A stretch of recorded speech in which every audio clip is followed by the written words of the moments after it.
Yo, yo, yo, what's going on, guys? It's Buns, and welcome back to the Road to Gladiator. Tonight, we're going to do an arena gameplay breakdown for my Elemental Shaman. Now, I was playing some 3v3 games the other day, and one of the best things you can do for anyone that's trying to improve at World of Warcraft PvP is go back and watch the games that you've played in arenas. Now, that first entitles you to make sure that you're making sure that you're filming your games, whether you're filming them or streaming them, some way to go back and watch them after the fact when they're done. And going back and watching close games where either you lost or you ended up barely winning can be very helpful to get an objective perspective after the fact to see where things went well, what you can improve on, and maybe some things that you didn't see the first time around in this game. So tonight I'm going to break down a game for you guys that went into a very long match on Ruins of Lordaeron. We were playing against Warrior, Mage, Druid as Hunter, Ele Shaman, Disc Priest. Enjoy, guys!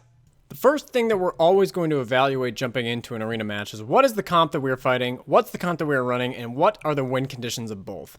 For the WMD, their win condition is probably training me and locking me down, so I'm going to end up picking Path of Flame here to get a little bit more consistent damage out of my Lava Burst, but other than that, going to be using normal baseline talents. Now, jumping into this matchup, we are going to want to play on the Pillar and try to put as much pressure onto the Mage as possible. Against WMD, the biggest challenge is stopping the enemy team from being able to land very long consecutive CC chains between the Mage's Sheeps and the Druid Cyclones. So being able to get in between that and harass one of the two is the way to go in the matchup. And usually putting the pressure onto the Mage is going to do better than on the Druid. Now, we're going to push out here and get positioning onto the tomb because it's going to be advantageous to us with the Disc Priest to be able to play on the tomb as opposed to on the middle to avoid them from getting free Cyclones. So I'm getting out here and using my punt to give us tomb dominance so that we can easily push in here. And I see that the Druid's possibly in position for a Cyclone, so I'm there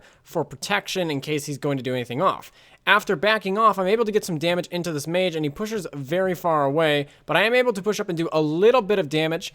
The Mage locks my Hex onto the Druid, so we are able to bait out his CS, but I'm not able to follow up with a Hex. The Warrior goes for a Fear onto both the Priest and I, and he starts using a lot of damage, and at this point, I'm just trying to mitigate what the Mage can do to me and just take Warrior damage. Now you can see the Mage is looking to come in and get more positioning, but he's doing a great job kind of staying away from the Pillar, and the Druid is playing on the tomb, which is giving him a line of sight away from us.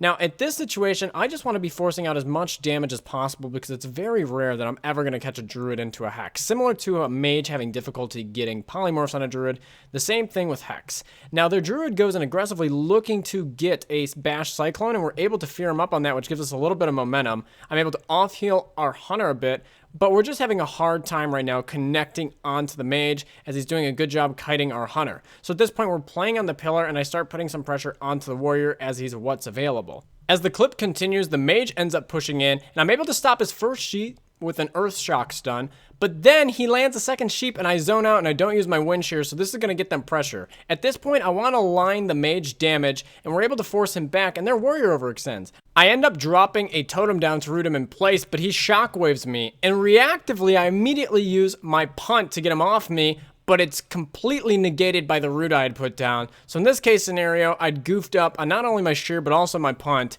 Even though it didn't hurt us, it's something that in the future, had the Mage been in position, it could do more pressure than it did in this situation. Going back and looking at this specific clip is helpful to be able to realize that that's something that I can improve on. Now, looking at this Warrior going away, we have good pressure onto him, and I throw roots out onto the Mage to slow him down so that my Hunter's going to be able to connect to him. We're able to land a trap onto the Druid in bear form, so I won't be able to follow that up with any sort of CC, but we do have momentum here. I land a shear onto the Mage to stop him from polying, and now the Mage is out of position, so we're turning our pressure onto him, but with Temp Shield, he's probably going to be okay. They overlap their Fear and Sheep onto the Priest, so I know that we're going to be okay for this go, and we can start turning the pressure. Now, one of the main reasons why I would encourage anyone that's trying to get better at World of Warcraft PvP to film their footage, go back and watch to see where they can improve is an example just like this. Now, you guys might not have even caught this while you were watching until I took a moment to pause here and break it down, but I have put myself in the perfect opportunity for the enemy team to make a 2v3 situation and take me out of the game by having their Restoration Druid put me into full Cyclones off of the sheep. Now, this is not something that I saw or realized the first time around when I was playing, but going back and watching this game, I realized I've put myself in a very bad position because my healer is behind the pillar and is not able to dispel my sheep because he's trying to keep up with the pressure that the warrior is doing with cooldown damage. And if the resto druid were to put me in a full cyclone, it would be a 2v3. I would not be able to trinket it because I have relentless, and they would be able to snowball a lot more pressure onto my hunter. Now in this specific clip, the restoration druid goes for heals and does not see the opportunity to put me into the cyclone. I don't get punished as hard for it, but going into the future, I have recognized that my positioning at times can be questionable, and that's something that I can do better at to try to mitigate the opportunities I give the enemy team to lock me up in CC. As the clip continues, we come out of the CC and I end up getting pressure onto the warrior as he's pressuring our hunter to try to get him to back off. I use a thunder punt to be able to block him out and give us some positioning onto the tomb. Now, one thing that we want to do consistently better is get more pressure onto this mage. And I take an opportunity to get Stormkeepers out of line of sight so I don't get locked, get my totem down, and do really good damage into this mage, forcing him away from the pillar and giving our team an opportunity to push out and get pressure onto the enemy team. Now, the mage clips a sheep as my priest is going across pillar to pillar, but because of the amount of damage and pressure we have going, the sheep is kind of irrelevant, and our target choice on the mage frustrates him and is not able to land a follow-up sheep onto the priest, so we continue our aggression.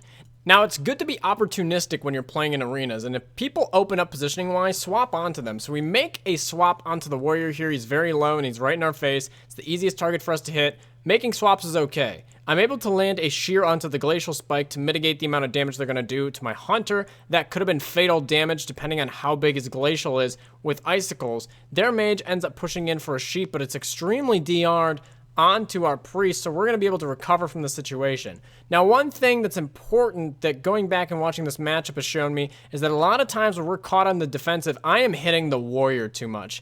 And even though a lot of times my hunter may have to hit the warrior, it's going to be better for me to put the pressure onto the mage so that he's not able to free cast, and if he goes in for CC, I'm able to punish him more to make him feel scared. Their mage ends up going in for a sheep here. I do shear it, but he also uses death at the same time here as well too. So we know that he's going to get a full sheep onto our healer, and it was a little bit of a mislapse communication here, but we are able to recover because of a good target swap onto him. The warrior extends out quickly onto me, and I'm able to punt him off the tomb, and I can see that they're hard swapping, and we do get the warrior's reflect out of the way, which makes him a little bit of a juicier target if he's ending up coming around line of sight. Their warrior pushes up for the fear on our priest, and we're able to use Will of the Forsaken to get out of it, and a full sheep is landed onto our priest. Now, out of the stun, I'm going to use my wall. My healer's trapped in CC, and I'm topped up, and I want to make sure that they're not able to get heavy pressure onto us in this situation. Using the wall early saves a lot of my life total and leaves us in a very healthy spot in the game.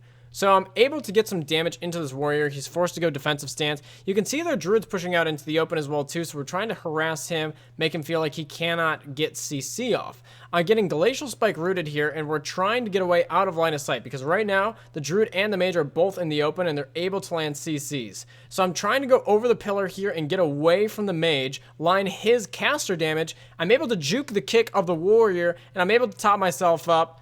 We are okay in the situation, but we're definitely on the back foot. Now, in situations like this where we have the warrior on us, it's important to line the mage damage, but as soon as I can come out and be aggressive, I want to get damage into the mage and be consistent about that.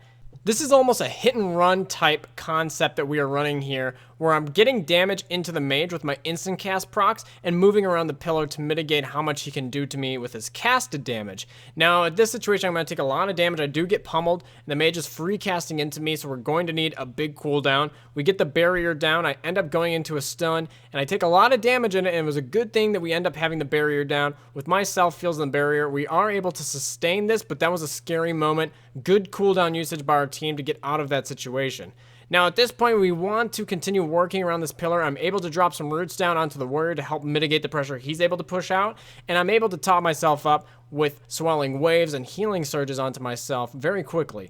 Consistently, the one thing that is clear to me from going back and watching this matchup is I put way too much damage into the warrior when I need to be pressuring the mage. Now, it's important, like I just said before, to make sure that we're lining around the tomb and mitigating his casted damage, but Ellie's Shamans bring a lot of poke instant cast damage to the table. I need to be harassing this mage more to stop them from lining up these long CC chains where the warrior has pressure on us and the mage is able to get glacial spikes off. At this point with my Stormkeepers up, I'm using a lot of my damage into the warrior, and really in my opinion it's probably wasted damage. My Hunter's not able to connect, those are big cooldowns for me, and it's not pressuring their kill target, so that was a waste of a Stormkeepers there in my opinion. I want to be able to make sure that I'm being more efficient when I'm using my big cooldowns like Stormkeepers and Ice Fury. And even though we do get some pressure on the warrior and we do force some cooldowns out of the druid there, I'm not sure that it's on the right target, and putting that into the mage will help get more stress off of us and put more efficient pressure onto the mage by not letting him free cast damage and free cast CCs. In this upcoming clip, the druid is going to go for CC onto our priest, and I end up getting nature lock, so I let my priest know I'm not able to hit the clone, but he fake cast the first cyclone. I should have been able to shear the second cyclone, but I got caught up in the moment and missed that opportunity. At this point, I'm trying to work through the enemy team's kicks, so I throw a hex onto the warrior, he kicks that, and I immediately turn that into an Ice Fury to keep the pressure high on the team and make us keep on the front foot. Even though we're working around the pillars, it's important for me to try to keep my damage efficiency as high as possible, and negating them from being able to push out is very important by keeping pressure onto them. Once again, I'm using my Stormkeepers here and use a lot of the damage onto the warrior rather than the mage. Now we're able to stop that glacial spike. I'm able to get around the tomb here. But I noticed going back and watching this match that the key to success against this WMD composition is to stop the mage, stop the amount of damage he can be doing. There's a lot of times in this matchup where we can see that their druid is not able to get cyclones, and had he had been more aggressive, we would have been punished a lot harder than we were in this specific game. Now I'm able to turn the tide, get my Ice Fury down, I have a lot of procs going, we're able to snowball momentum and damage onto this mage, forcing him to play on the back foot, the druid's having to play very defensively, throwing out defensive cooldowns to mitigate our push here, and now we have the advantage. We're able to land a trap onto the druid, continue our assault onto this mage. I'm able to get some roots out as well too, shear the poly, which is going to stop him from being able to get that counter pressure onto our healer. The momentum's all in our favor. I'm using my elemental right now to help snowball some damage. Their druid is having a very hard time keeping up with the damage we're doing now, and I land an Earth Shock to help harass this mage. They're pushing back into the room. We have them on the defensive. It's very important to realize here that we have our foot on the pedal and they are on the back burner. I'm able to cast an Ice Fury here, finish off this mage, and secure the win for our team. Now this was a game that easily could have gone to the other team had their druid have been more aggressive, had their mage been able to push up for more CC during clutch moments. This could have easily gone to the other team. The biggest takeaway that I learned from rewatching this game was realizing how many opportunities the enemy team gave us to pressure their mage for pushing in for aggressive CC. If we shut down their CC looks, we do more damage than them and it will win us the matchup. Thank you guys so much for watching the video. Very excited to announce that we're creeping up on 700 subs. So a huge shout out to all of you guys that have made this channel possible. Thank you guys for all your positive reinforcement and encouragement. I'm glad the series is helping you guys out as it's helping me get better myself by making myself go through videos like tonight, go back and look at games where maybe it could have gone either way and help improve. Hopefully these videos are helping you guys out as well too. Make sure to leave a thumbs up down below if you enjoyed the video, and leave a comment as well too, guys. As always, I will catch you guys on the live stream during the afternoon or on the next video. Peace. Keep it easy, guys. Yo, yo, yo, what's going on, guys? It's Buns, and welcome back to the Road to Gladiator. Today, I was playing my Elemental Shaman in 3v3 arenas, and we had the best queue session that I've played the entire expansion.